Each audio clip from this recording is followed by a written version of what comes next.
Hey, Deliberate Leaders. I am your host, Allison Dunn, and founder of the Deliberate Leaders podcast, dedicated to helping leaders build strong, thriving businesses.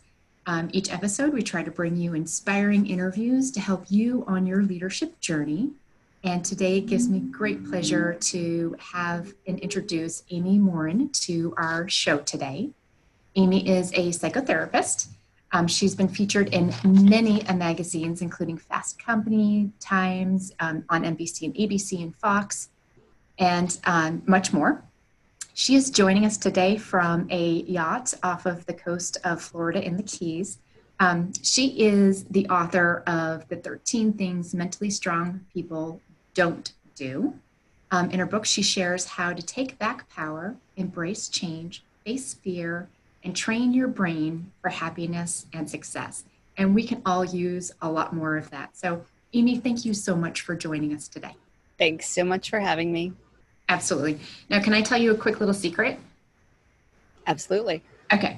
My husband was the first person to read your book and finished it and said, you know what, that was amazing. And he handed it to me and he said, I'm buying it for our kids too. So all of our children. As well. So we've basically read it as an entire family. Oh, I love that. Yeah. And for any listeners out there, like this is a really good book for that transitioning teen and then adults who forget that sometimes the things we think aren't good for us. So I can't recommend it enough. Oh, thank you so much. You bet. I always like to kick off my interviews with a quick, deliberate conversation because I think everyone comes at it from a unique area. Amy, what is your number one leadership tip that you would give our audience today? I think listening is underrated, and not just hearing what people say, but really focusing on trying to understand better. And so as a therapist, when I work with people, my goal is to listen to them, but also to teach them how to become more active listeners. I think the world would be a better place if we all worked on listening more than we try to speak. Excellent tip. And I think that that's a universal thing. Like that's everything is something everyone can always get better at. Awesome. Thank you so much. Definitely. So I'm hoping to kind of dive through your the book a little bit and just start with core beliefs, because that's obviously a core critical part of who we are. So what does it mean to be mentally strong?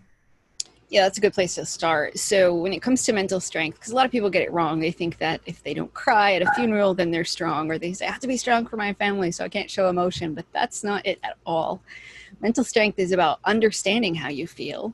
And it's about knowing that everything you think isn't true, and that sometimes you can reframe those thoughts, you can talk back to your brain, you can think more realistically, because sometimes people also think it's just about positive thinking. If you assume everything will turn out well, then somehow you'll manifest that. Or if you just think positively, then you'll crush all your goals. Well, that's not true either. We know sometimes we fail. Sometimes things don't go as planned. So being mentally strong is being prepared for those things too. And finally, it's about the actions that we take. How do you deal with rough circumstances? Sometimes you can't control the situations you find yourself in, but you can control how you respond to it. Do you fight back? Do you sit down? Do you take a break? Do you take care of yourself? Do you decide, okay, I'm going to try again after you fail? So it's really about the way you think, feel, and behave. Okay, I love that. I can share, or at least I'd like to share, that one of the things that I've recognized, especially after reading your book, is how quickly you recover from things that set you back. I think is a sense of mental strongness, and I've become really strong. And I think just recognizing like, okay, I'm going to give myself like an hour to be like not okay with this, and then I'm going to be fine and just move on from it. So absolutely, because I think sometimes whether it's a bad day at work, does it ruin your night, or do you figure out how to turn it into the best night you can? Or if you've had a bad year, you have a rough week, go through tough times in life, or you fail, how are you going to bounce back? Absolutely, that's a key component of mental strength. Yeah, fantastic.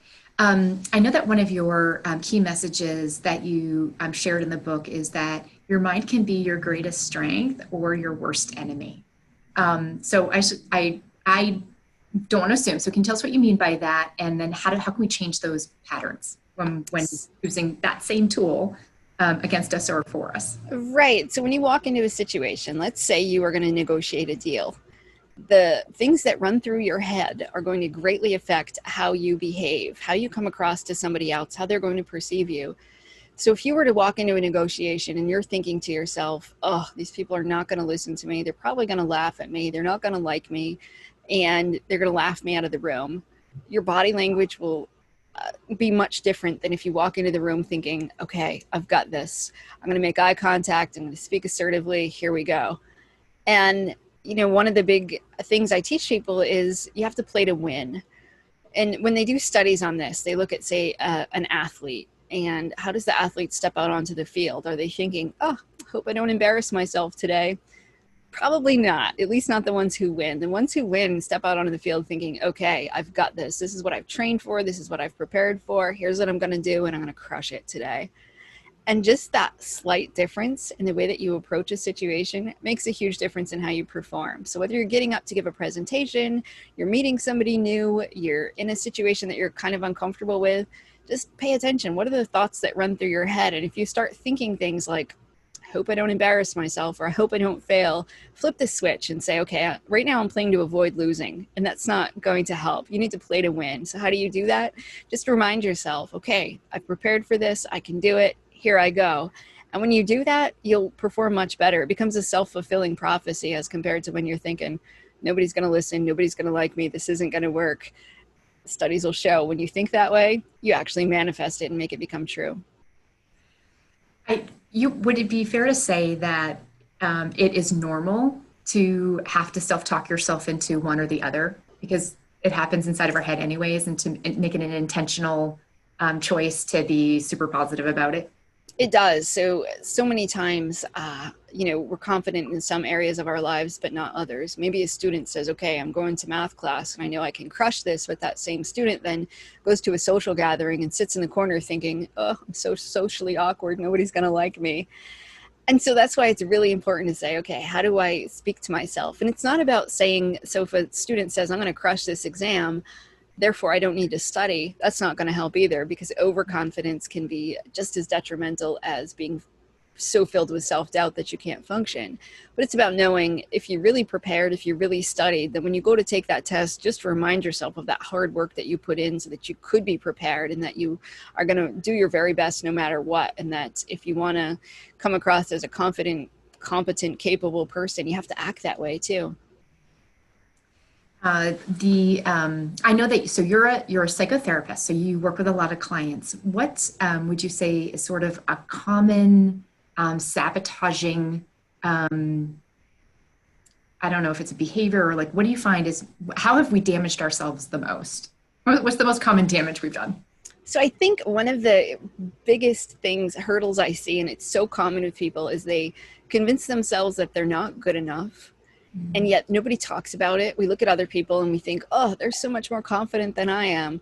But really, the same people are coming into my office saying, I struggle with that. But yet other people think they're confident. And so it's something that a lot of us struggle with. But then we sometimes wait. People will say, well, I want to go back to college, but I have to wait until I have the confidence to do that. Can you help me feel more confident? But the truth is, you have to do it the other way around. If you want to gain confidence, go back to college now. Then you'll feel better about yourself. Or if you say, okay, I want to become mentally strong enough that I can start my own business. No, sometimes you have to start your own business now, and that will help you build mental strength. And so it's about saying, how do you change your behavior first? And I always encourage people, act like the person you want to become. So if you want to become a mentally strong person, start doing the things that mentally strong people would do, and challenge yourself, put yourself out there. And with practice, you'll figure out, okay, my brain underestimates me and I can do more than I give myself credit for. And when you consistently start doing that, you'll train your brain to see you in a completely different light, and you'll start to see yourself a little bit more accurate. And you can say, okay, maybe I'm not perfect, but I can do more than I thought I could. I love to help people make that switch of, I need to wait until, and it sounds like that's something you need to do now, and to really have them, like work through and push through that discomfort. What is the best way to identify unproductive and negative thinking patterns? Like, is there a suggested process to help us identify quicker? Yeah, so most of us think the same things pretty much over and over again all day long. So researchers think we have about 60,000 thoughts that run through our brain. That's it? In a day. But if you were to take a look at it, you would realize that, most days you're thinking sort of the same things, whether you're calling yourself the same names, you're doubting yourself in the same ways, or you're making assumptions about the world around you. It's the same thing over and over again. And so for some people, it's about keeping a thought diary or thought log. So I'll encourage people to check in with themselves a few times a day. How am I feeling right now? Because we also don't really recognize our emotional state. We're pretty bad at it. And when I work with people, I'll say, well, name as many feeling words as you can. I'll give you a minute. After about 12 seconds, people are sort of out of ideas. I don't know what else there are because we're so disconnected from how we feel. So I'll have people check in with themselves a few times a day. How am I feeling right now? So maybe you say, I'm feeling anxious. Well, what are the thoughts that are running through my head? I'm thinking about all the what ifs, or I'm imagining all the worst case scenarios. Okay, well then write some of those things down. And then over time, you look at the patterns. Well, every day I imagine myself losing all my money, becoming homeless, and not achieving all the things I wish. Oh, okay, well then what can we do about that? And so sometimes it's just about recognizing those, there's a list of unhelpful and unproductive thinking habits that we have. And when you really take a look at those sorts of things, you realize, yeah, all the time I'm like a black and white thinker. I always think things are either perfect or they're horrible, but there's nothing in between. Or somebody will say, I realize that I take on way too much responsibility. I blame myself for everything, even the things that aren't my fault. So we can all do that just by sometimes just writing down a few times a day. Ask yourself, how am I feeling? What are the thoughts running through my head? And then after a couple of weeks, just go back and look at them. And I guarantee you'll notice some patterns that will give you insight into the way that your brain's working and the thoughts that are holding you back. That is super powerful. And it's a process that I don't think I've ever done, but I could see how that could be really valuable and a valuable tool like using coaching to actually document that. It is. So for people that start to do it, they can realize pretty quickly, I had no idea, because we never think about our thinking. And by writing it down, it forces you to sort of take a step back and really think, how do I think? It does. Do you have any specific ways that we can actively change unhelpful core beliefs? Yeah, so recognizing them is the first one. So when you develop these core beliefs about yourself, often it goes back to childhood. Maybe you were 7 years old and you had a teacher who said, oh, you'll never amount to anything. Or you had a parent that had some sort of a comment. You got bullied on the playground, whatever it was. But as kids, we develop beliefs about ourselves, other people, and the world around us. And then we hold on to them. And we hold them to be really true, even when there's evidence to the contrary. And it's about recognizing, okay, what are the beliefs that I still hold on to that aren't true anymore? And it's really uncomfortable to go through that process, because if you've held on to something for 30, 40, 50 years and you think, okay, well, that's not true, or maybe it's not true anymore. Maybe I used to be the shy kid, but now I'm not anymore. Or I used to be the kid that struggled in this area, but now I'm an adult and I don't have to do that anymore. And so it takes effort to sort of unbelieve those things that you held true. But with some soul searching, with just taking a step back sometimes and saying, well, what are the beliefs I hold true about myself? What's the evidence to the contrary? So for somebody who says, I'm not smart enough, I'm not good enough, you come up with a list of all the reasons and all the evidence that maybe you are good enough. And then pay attention to what you do during the day. So for example, somebody who thinks, I'm just not good enough, whenever something happens to them, maybe they get a promotion, maybe they close an important deal, they'll be more likely to say to themselves, well, that was just luck. But then when something bad happens or they fail, they take full responsibility for that. So it's just about recognizing those little things that we do and then saying, okay, well, what's the evidence? And you just have to take a step back to think a little bit more logically about things. And after a while, you can chip away at those core beliefs and realize that those things you held on to might not be all that true about yourself. So identifying the belief that no longer serves you and then kind of trying to unbelieve it almost. Right. Do you think that there is, does it need to be replaced with something? So if you unbelieve it, then you must have to start to adopt and adapt and take on the habit of the new belief, correct? Right. So then the question becomes, okay, if it's not true that I'm not good enough, then what am I? And just to take a look at the labels that we give ourselves, or maybe the labels other people gave you. If as a kid you were labeled the nerd, maybe you like that, but maybe you didn't. And maybe as an adult, you now think, oh, I can't get a date because I'm the nerd. Or you think, I'm the shy kid, or I'm the awkward person. And just looking at those labels and saying, well, what other labels could I use? Instead of calling myself nerd, maybe I'll call myself smart. Or instead of referring to myself as awkward, I'll just say I'm quirky. Sometimes just switching those labels makes a big difference. One of the fun exercises, and maybe you could give me a hint or two if this is a bad psychotherapy thing to, because I'm not a trained psychotherapist, but occasionally I'll have a client or a friend that's using a word that is just so mean, but they're talking about themselves. So I'll be like, you know what? That's interesting. That's the third time I've heard you use that word. Could you please write that word down? And so I make them write it down on a sticky note. And then I'm like, rip it up. I don't want to ever hear you use that word again. Like, that's not okay. What's the opposite of that word? And I give them the sticky and they get to keep it. Now, again, it's the effort of like ripping up, like that's just someone finally saying that's not true. Like that is not what I see and that's unfair. What other techniques could someone use when they're responsible for listening and for the words that people are using and helping them get past that?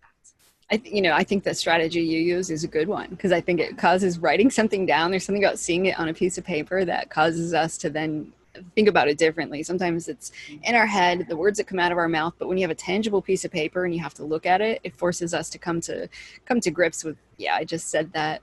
And then the act of ripping it up, burning it, getting rid of something, crumpling it up, throwing it away, that can definitely be a symbolic gesture that helps us say, okay, I'm going to change that.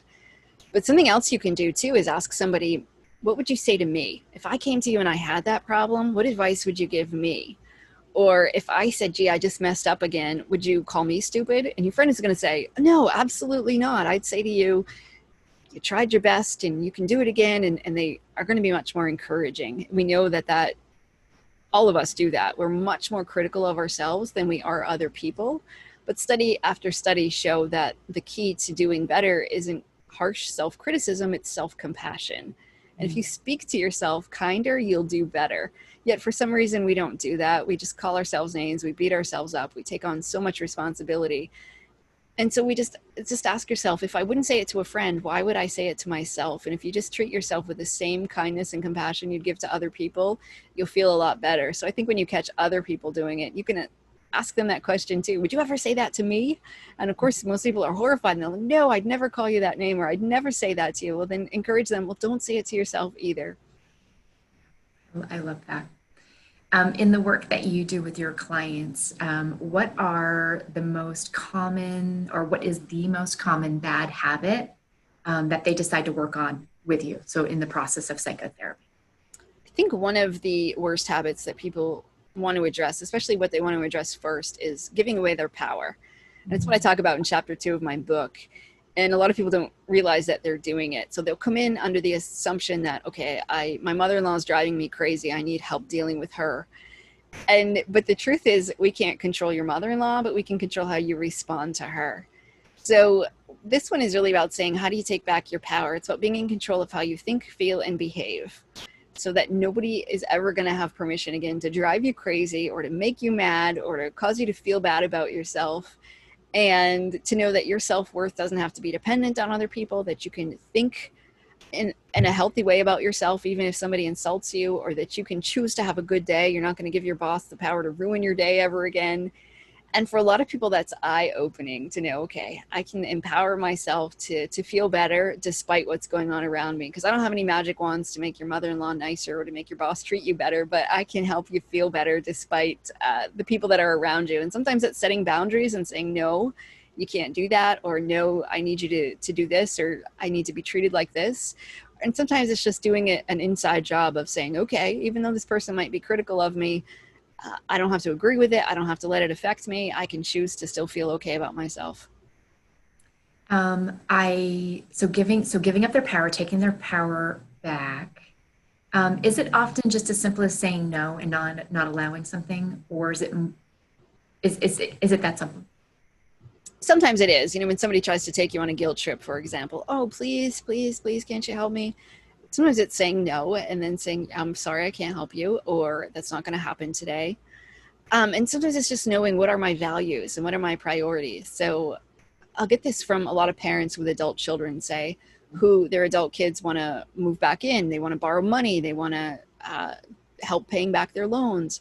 And parents will say, you know, I'm not sure where my obligation ends. If my adult child's now 23, but they're telling me they can't live on their own, what am I supposed to do? And so sometimes it's just about setting boundaries, about knowing what are your limits. How do you help someone without enabling them? How do you make sure that you're taking care of yourself and still being kind to somebody else? And sometimes saying no is a kinder thing than always saying yes to somebody. Have you ever seen the movie Pixar put out called Inside Out? No. Okay, so it is basically the characters exhibit the emotions that drive their characters. And so I guess my question is do you think that most of us spend the majority of our lives in one particular emotion dominating any others? And so it steers our ship. So if I'm angry, then everything kind of reflects that way in what I do. Do you believe that? I mean, the movie is fascinating, actually. I do believe that. I think, you know, people who say are sad a lot put off this sort of sad vibe, Mhm. and people interact with you differently. And or people who are anxious, for example. Again, if we went back to the example of somebody who says, I walk into a room and I'm so socially awkward, so I sit in the corner. And then nobody talks to me because I'm in the corner all night. And then it reinforces my belief that I'm the awkward, anxious person. And so then I'm even more anxious the next time I walk into a situation. So yes, I think we absolutely put off those vibes. Or I have people who will say, I'm not happy enough. And they spend all their time sort of chasing happiness. But what they don't realize is right now it might be as good as it gets, and you can enjoy the moment. You don't have to constantly be insisting that you become happier. And I see so many people sabotage themselves because they feel bad that they aren't happy enough. And rather than just be able to enjoy the moment, they're just always chasing something, thinking that the secret to happiness is just around the corner. For those parents out there who have not yet seen Inside Out by Pixar, it's a really fun one to kind of put names to feelings and have it show up in characters. It's a conversation piece, so I recommend that. How can we identify the emotions that drive our life? So I think it's really about just, first of all, naming those emotions. As adults, we say things like, oh, I had a lump in my throat, or I have butterflies in my stomach. We don't really go around talking about our feelings that much. And I'm not saying you need to walk up to all your coworkers and pour your heart out all the time, but sometimes it's just about checking in with yourself, like we spoke about earlier. And studies will show just labeling your emotions takes a lot of the sting out of them. And then figuring out how does that emotion affect my decisions right now? So for example, you should never negotiate when you're sad. Studies show if you walk into a negotiation and you're feeling bad about life, then you'll take a pretty raw deal. Or when you're anxious about something, it spills over into other areas of your life. So if you're anxious about something going on at home, when you get to work and your boss says, hey, can you do this? And it's a new project, you might say no, because you won't even recognize that what you're anxious about is completely unrelated. Or when we're excited about something, we need to recognize that too. If you're super excited about something, you won't recognize the risks that you face. And that's why people fall prey to get rich quick schemes. So I think if we just checked in with ourselves a few times a day to say, how am I feeling right now? And then ask yourself, what's the most uncomfortable emotion for me? So sometimes people go to great lengths to avoid feeling anxious, for instance. So they live really far inside their comfort zone. And because of that, then they never experience anxiety, but then they're more likely to get depressed because they live a pretty boring life. Or somebody who says, you know, gosh, I think embarrassment is the worst thing in the world. They'll never try new things because they think, oh, what if I embarrass myself? Or they won't take any social risks because it might be embarrassing. So I think if we just developed more self-awareness about what are the emotions that I find to be most uncomfortable, and then force yourself to face those feelings sometimes, and then to just check in with yourself throughout the day. How am I feeling, and how might those feelings affect the decisions that I make? Yeah, that is super insightful and kind of leads into my next question. So talking about change and then the discomfort around that. Um, what are our roadblocks to change? Because it's unknown. So for a lot of Okay. us, we think, you know, things are bad, but they could be worse. And because of that, we think, I don't want to make my life any worse. I can't handle it if things got worse. So I'll just keep tolerating what I have now. And whether it's somebody who comes into my office and they're in a pretty bad relationship, but they'll say, I've invested 10 years, I'm not going to give up now. Or somebody who says, this new business venture that I started isn't going well. It's not the way that I predicted. But at the same time, if I do something different, I might not be able to even to get to where I am now. So I'll just stick this out. And it's when we have those ideas that run through our head and we think we can't handle change and we doubt our ability to tolerate uncertainty, or we think things don't go well, somehow I'll fall apart, that it keeps us stuck. But the truth is they did studies on this. I mean, there's tons of studies on change and our ability to adapt. And the truth is we usually underestimate our ability to cope and we underestimate our ability to adapt to change. But when they've done studies, they have taken people who were somewhat on the fence about change. Should I change or should I not? And they flipped a coin. And some of these changes were moving to a new city. Some of them were about changing a relationship or switching jobs. And they flipped a coin, left it up to chance. They said, if it's heads, make the change. If it's tails, stay where you are. And all the people in the study agreed. Okay, I'll do whatever the coin toss tells me to do. Well, then they followed up with these people about a month later. Almost all the people that made the change were way happier than the people that stayed the same. So then they followed up with them after 6 months. And the people that had made the change were even happier than they were before. And the other people stayed stuck. And I think it's just one prime example of our fear that we can't handle something keeps us stuck. And then if we're not open to new opportunities, we miss out on a lot. We don't get to see, okay, how could I make my life better? How could I be happier? Why would you settle for what you have now when things could get better? And for a lot of people, I think it's that fear that prevents them from making change. When I think about changes, I think the most common conversation that I have is around habits that people have that they want to change, but that they're really hard to break. Like it's locked in. It's something I've always done. How do we break bad habits because it makes us like we're comforting ourselves with the habit that we have? What guidance would you give? So I think sometimes the easiest way to break bad habits is by shifting a whole bunch of stuff up, because we get into a routine and it's almost like you could sleepwalk through your day. So when you get up in the morning, whether you brush your teeth first, you eat breakfast, you get dressed, you take a shower, you have a certain routine that you go through every morning. And chances are most of your day are kind Those of sound like like that. good habits, though. Those are good habits, but maybe you reach for a donut on the way out the door, or we just have these certain things that are sort of set in our mind.